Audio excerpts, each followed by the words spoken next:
We continue to follow the major shakeup announced today. Monday's presidential inauguration now will be indoors because of Monday's frigid temps. Both the outdoor swearing in at the U.S. Capitol and the parade down Pennsylvania Avenue have been canceled. That's where we find our weekend anchor Ben Dennis joining us there live tonight. And crews, Ben, wasting really no time taking down the bleachers there. Yeah, time is ticking. In the hours, Chris, after President-elect Trump said today that he would not take the oath of office, putting his hand on the Bible outside of the U.S. Capitol, the bleachers behind me started coming down along Pennsylvania Avenue. Why? Well, this path is where the soon-to-be 47th president would walk toward the White House after he's sworn in. And right now, crews still actively working down Pennsylvania Avenue, America's main street, near the rotunda. That's where Trump will be sworn in indoors. His supporters, they had a mixed bag of emotions. All right, coming in. A shakeup to be sworn in. Bleachers are being brought down along Pennsylvania Avenue after President-elect Trump's second inauguration ceremony in the outdoors was called off ahead of frigid weather. It's this route where spectators would have seen the soon-to-be 47th president parade toward the White House after taking the oath of office. We're at home here with this weather. This is awesome. Actually, this is nice and balmy for us. Steve Schumacher and family traveled to D.C. from North Dakota and Minneapolis. They're used to the cold back home. Disappointing, but it's okay. Donald Nyman from Colorado. 4 layers of clothes and double hats and warmers, and we're ready to go. Those with ticketed seats on the National Mall now having to find other planes to watch. Details remain limited about whether onlookers will see the ceremony on large screens on the mall, broadcasting Trump from the Capitol Rotunda.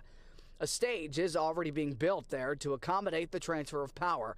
A similar sight was seen in 1985 when President Reagan took the oath a second time. A decision then also because of brutal temps. We'll be here all covered up. You won't recognize us. Yeah, we're coming. Nothing will stop us. We came this far and we're going to keep going. Whatever follow-up we get, we'll just adjust. Jill Howell planned to watch the inauguration on the Mall.